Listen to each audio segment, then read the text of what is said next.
My fiance's best friend told everyone at our engagement party. She was dating someone else until last month. My fiancé denied it. I said, let's not ruin the party. Then I quietly hired a private investigator. When the report came back, I took the ring back at her birthday party in front of the same friends, and then, original post. 31 male. Need to write this down while it's still fresh because the last 2 months have been absolutely wild. Been with my fiancé, 29, for 3 years. Met through a hobby group, hit it off, moved in together after about a year. She does marketing. I'm in commercial real estate. We keep our finances mostly separate. Learned that from watching friends go through messy breakups. Split rent and utilities. Everything else is our own business. Proposed about 6 months ago. She said yes, cried happy tears, the whole thing. Started planning a spring wedding. Everything seemed perfect. The engagement party was at my parents' house. Big backyard setup, maybe 60 people, catered food, open bar situation. Both our families, all our friends. Her best friend since college was there. They'd been attached at the hip since freshman year, apparently. Everything was going great until it wasn't. I was talking to some cousins when I noticed a scene developing near the dessert table. My fiancée and her best friend were having this intense whispered argument. The kind where you can tell it's about to get loud. Then it got loud. I'm tired of lying for you. The best friend's voice cut through the party noise. She was definitely drunk. He deserves to know. Everyone nearby, stop talking. You know that moment at parties where the music's still playing, but nobody's making any sound? That. My fiancée grabbed her friend's arm. You need to stop. Right now. She was dating someone else. The best friend was pointing, swaying a little. Until like last month. Tell him about the other guy. Complete silence. Even the music seemed quieter. Everyone staring. My fiancé's face did this thing where it went white, then red, then white again. You're drunk. You don't know what you're talking about. I walked over, keeping my face neutral. What's going on? The best friend turned to me, eyes blazing with drunk righteousness. Your fiancée was seeing another guy. Like, recently. She was keeping him around as backup or something. I told her to tell you, but she wouldn't, and I can't watch you marry her when it's built on lies. My fiancée was shaking her head so hard I thought she'd hurt her neck. She's completely wasted. She's confused. There's no other guy. There's never been anyone else. I could see phones coming out. My mom looked like someone had slapped her. My dad's jaw was tight. Here's the thing. I had a choice to make right there. Blow up the party with a huge confrontation, or play it cool and figure out the truth later. You know what? Let's not ruin the party over drunk drama, I said calmly. How about we get you some water and maybe some coffee? I guided the best friend toward the house. She was crying now, mumbling apologies. My fiancé looked so relieved. Thank you. She's going through some stuff and drinking too much lately. I think she's jealous that I'm getting married first. Yeah, probably, I said. Smiled. Went back to the party like nothing happened. But my brain was ice cold. Clear. Calculating. The party wrapped up eventually. In the car, my fiancé wouldn't shut up about it. I cannot believe she did that. She's been so weird since we got engaged. I think she's upset about still being single. Makes sense. You believe me, right? There's no other guy. There's never been anyone else. Just you. Of course I believe you. I lied smoothly. She relaxed. Went to sleep that night like everything was fine. I lay awake planning my next move. Next morning, soon as she left for work, I was on my laptop. Private investigators. Took me a while to find one with decent reviews who didn't seem sketchy. Former detective, 25 years on the force, now doing private work. We met at a coffee shop that afternoon. What's the situation? He asked. I explained the engagement party incident. He listened, taking notes. Need to know if she was actually seeing someone else. Before I marry her. Fair enough. I'll need her information. Phone number, social media, work address, regular places she goes. Photos help too. I gave him everything. He quoted me $3,000 for a week of surveillance plus digital investigation. Hurt to spend it, but I needed to know. One thing, he said before we finished. If I find evidence of infidelity, what's your plan? I'll figure that out when I see the evidence. Just be prepared. This kind of thing usually goes one of two ways. We shook hands. I went home. That week was the weirdest of my life. Acting completely normal with her. She was happy, planning wedding stuff, talking about flowers and venues and bridesmaid dresses. I smiled and nodded and agreed and felt absolutely nothing. Less than a week later, he called. We need to meet. Update 1. Met him at the same coffee shop. He had a folder. Thick folder. Found him, he said, sliding it across. They were definitely involved.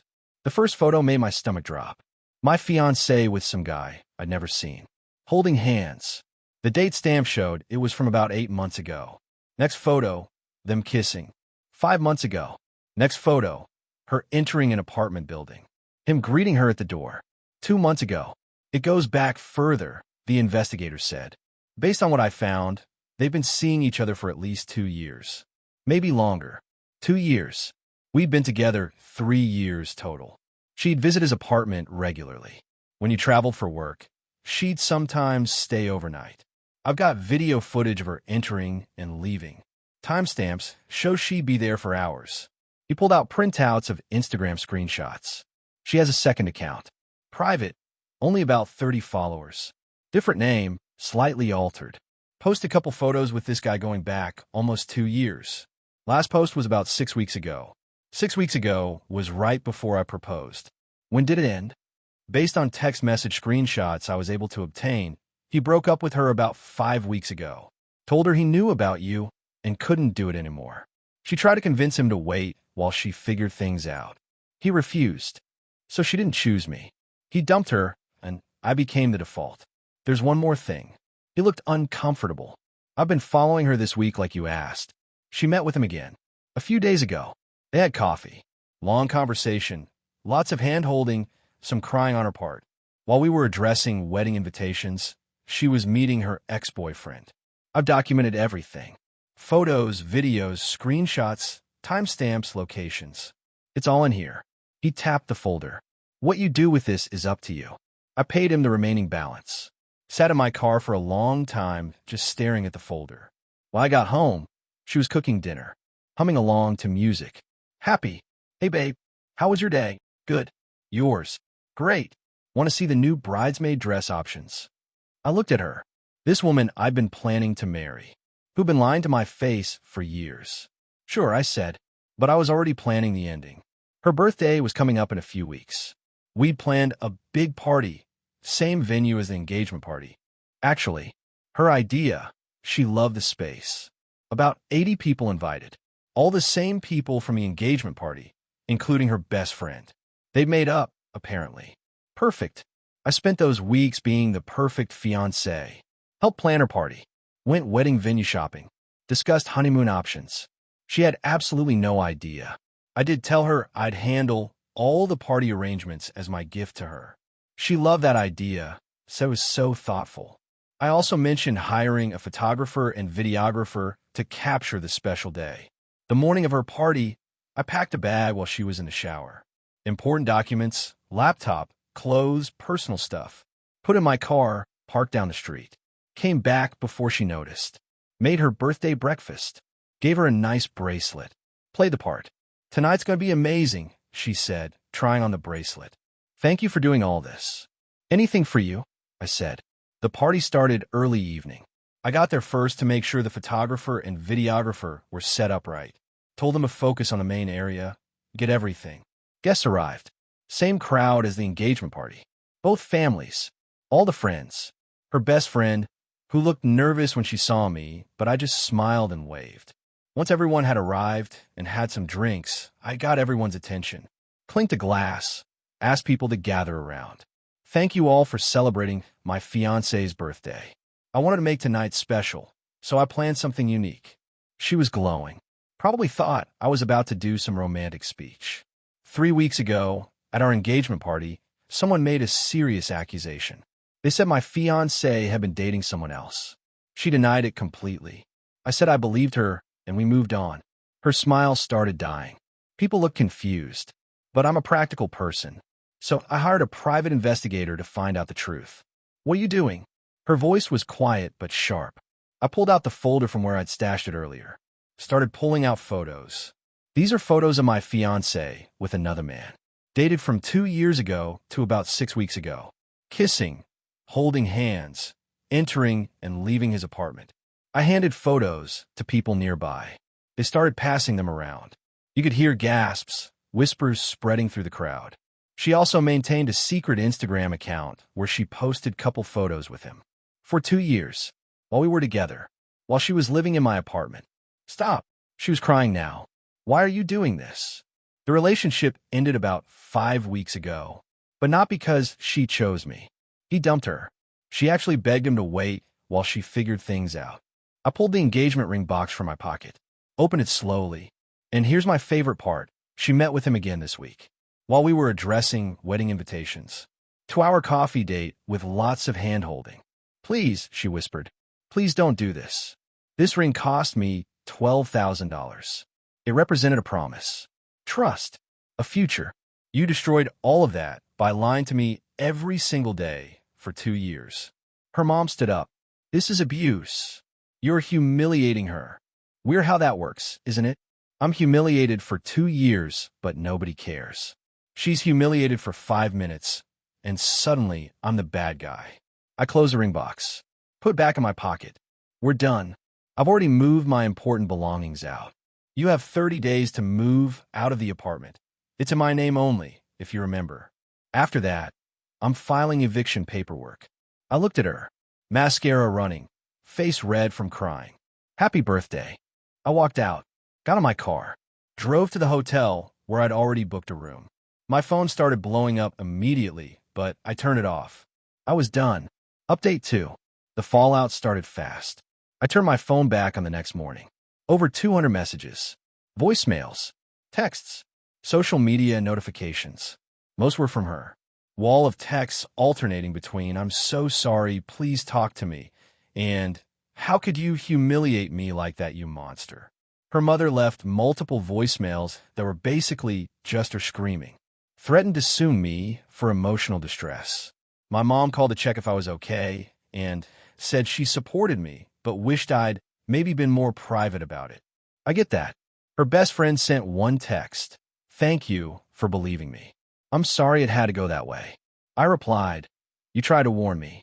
Not your fault. Stayed at the hotel for a few days, then found a month-to-month studio apartment.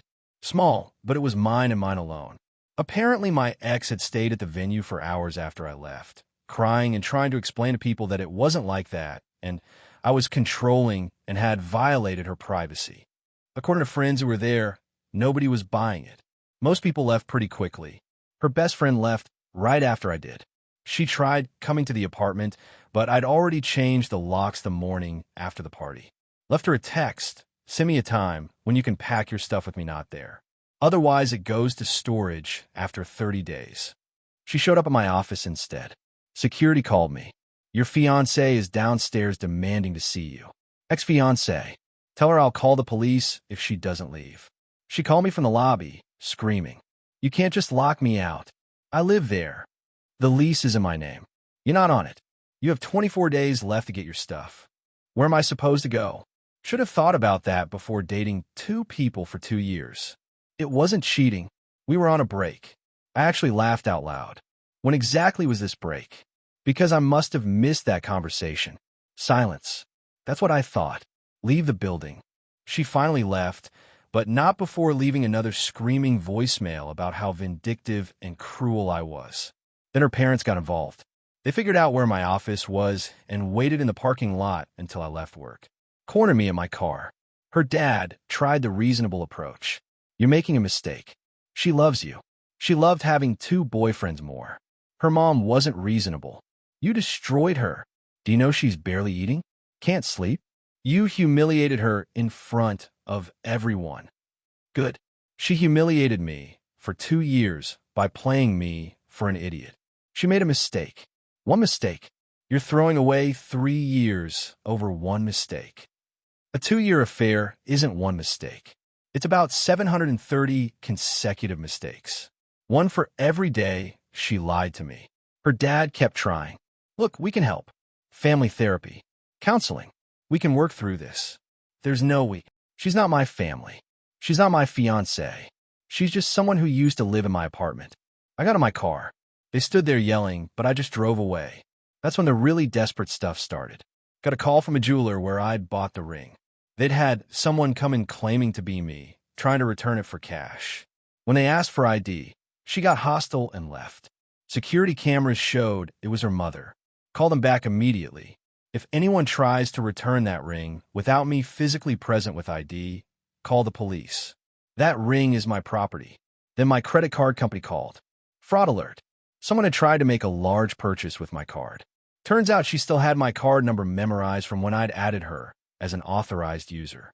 For emergencies, she tried to book some expensive vacation rental. I canceled the card and filed a fraud report. She started texting from random numbers. Friends' phones, her parents, numbers I didn't recognize. You're being unreasonable. We can fix this if you just talk to me. You didn't mean anything. You're the one I want. You're throwing away 3 years over nothing. Then, I'm pregnant. That one made me stop. I called her immediately. Are you actually pregnant? Pause. No, but I could have been. We weren't always careful. Do not contact me again. I'm documenting everything for a restraining order. You wouldn't dare. Try me. She went quiet for about a week after that. Then her lawyer got involved. Got an email with a demand letter. She wanted me to return all gifts she'd given me over the relationship, pay her back for her share of the engagement party, and compensate her for moving expenses since I was forcing her out. I forwarded it to the lawyer I'd retained right after the birthday party. My lawyer thought it was hilarious. They have zero case. Gifts are gifts legally. The engagement party was hosted by your parents, and she has no legal claim to an apartment she's not on a lease for. I'll handle this. His response letter was basically a legal way of saying LOL no. But then something interesting happened. The other guy messaged me on social media. Long message. Summary. He'd had no idea I existed until a couple months before he broke up with her. Found out through a mutual friend who'd seen her with me. Confronted her. She said I was just a friend, and she was waiting for the right time to tell me we were over. He didn't believe her, found photos of us together on social media, dumped her immediately. But here's the interesting part. She'd been contacting him nonstop since the birthday party, telling him I was abusive and controlling, that the public confrontation proved I was unstable, trying to get back together with him. He sent screenshots. She was claiming I'd forced her to stop seeing him, that she'd never stopped loving him, that she'd only gotten engaged to me to make him jealous. I was apparently just a pawn in her weird game. He ended with, wanted you to know in case she starts spreading that story publicly. She's not well. I blocked her. Good luck. I thanked him and saved everything. The 30-day deadline was approaching. She'd been staying with her parents, but hadn't moved any of her stuff. I sent her a reminder text with a week to go. No response. 5 days before the deadline, I hired movers. Had them pack everything of hers, clothes, toiletries, furniture she'd brought, decorations, kitchen stuff, everything. Moved it all to a storage unit I rented in her name. Paid for 1 month up front. Sent her the details via email and certified mail. Your belongings are in storage unit 243. I've paid through next month. After that, it's your responsibility. Key is with the facility manager. You're no longer authorized to enter my building. She lost her mind. Showed up at my building anyway, screaming at the doorman. He wouldn't let her up. She made such a scene, they called the cops. Cops told her she had no right to enter, and if she came back, she'd be arrested for trespassing. She left me a voicemail, screaming, "You're a monster. All of this over a mistake. I loved you, and you're treating me like trash." I forwarded it to my lawyer. He added it to our growing file. Update 3. It's been about 6 weeks since the birthday party. Time for the final update. The apartment situation is completely resolved. She's out. Her stuff is her problem now. I've got new locks and updated building security. The landlord was actually pretty understanding once I explained everything. Tried to return the engagement ring, but the jeweler's policy is no returns on custom work. Sold it to a jewelry buyer for around $8,000. Took a loss, but whatever. Used the money for a new couch and a seriously good TV. Felt symbolic somehow. My ex apparently moved to a different city. According to mutual friends, she couldn't handle being in the same town where everyone knew what happened. Her parents helped her relocate, paid for everything. She blocked me on all platforms, which is fine since I'd already blocked her. The other guy blocked her too, sent me one last message saying she'd shown up at his apartment and he'd had to threaten a restraining order. Haven't heard from him since. Hope he's doing all right. There's a weird kind of solidarity in being deceived by the same person. Her best friend, the one who tried to warn me at the engagement party, reached out to apologize again. We met for coffee. She explained she'd known about the other guy for over a year, but felt trapped. When she got drunk at the engagement party, it all just came out. I knew I'd lose her as a friend, but I couldn't watch you marry someone who was lying to you like that. You did the right thing. Seriously, thank you. They're not friends anymore. My ex's version is that her best friend was jealous and toxic. But the best friend seems relieved honestly. Said the friendship had been one-sided for years. Financial damage was minimal since we kept everything separate. The engagement party was through my parents, who said the money was worth it to save me from a terrible marriage. Wedding deposits were about $3,000 total. Venue, photographer, caterer. All in my name. I canceled everything and ate the deposits. Still cheaper than a divorce would have been. My ex tried to claim she deserved half those deposits. My lawyer sent a letter that basically said, legally you're entitled to nothing, and if you keep this up, we'll pursue harassment charges. That shut her up. Her parents tried to sue me for emotional damages. My lawyer got it dismissed immediately. Apparently, the judge told them humiliation isn't grounds for a lawsuit when the person was actually cheating. Lost a few friends who thought I went too far with the public thing. Most people understood, though. My family was supportive. Her family obviously thinks I'm Satan incarnate. Work was fine. My boss heard about it and pulled me aside to check if I was okay. Gave me a few extra days off to process everything. I appreciated that. Financially, I'm actually doing better. Not paying for two people anymore, no wedding expenses looming, just my own stuff. Started saving more aggressively. Planning a trip later this year. Emotionally, it's been rough. Not gonna lie.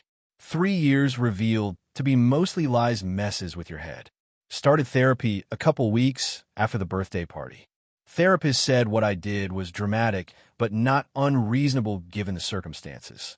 The anger phase lasted a few weeks. I was furious at her, at myself for not seeing it, at the whole situation. Worked out a lot. Probably talked my therapist's ear off. Now it's more just sadness. Grief for what I thought we had. The future I'd planned. The person I thought she was. But also relief. I found out before the wedding. Before we had kids. Before we fully merged finances. Before wasting more years. The PI was worth every penny. Without that evidence, she'd have gaslit me into thinking her best friend was lying, that I was paranoid, that nothing happened. I'd have married her never knowing. People have asked if I regret the public confrontation. No. She made me look like an idiot for 2 years in front of everyone who mattered. She deserved to face consequences in front of those same people. Could I have been more private? Sure. More mature? Maybe. But more satisfying? Absolutely not. She made choices every single day for 2 years. Chose to lie. Chose to deceive. Chose to keep 2 relationships going. She didn't accidentally slip and fall into a 2-year affair. She planned it, maintained it, hid it. The birthday party was just her facing reality. That actions have consequences. That you can't betray people and expect them to protect your image.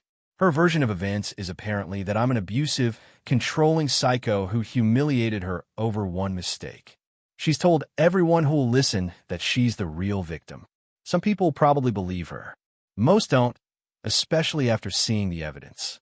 I don't really care what story she tells anymore. People who matter know the truth. Dating again? Not even close. Still processing. Downloaded some apps, but haven't really used them. Therapist says that's healthy. Taking time before jumping into something new. The trust issues are real. Gonna be a while before I can take someone at their word again. Working on that in therapy. Interesting development. Her best friend and I have become actual friends. Nothing romantic, just 2 people who got burned by the same person in different ways.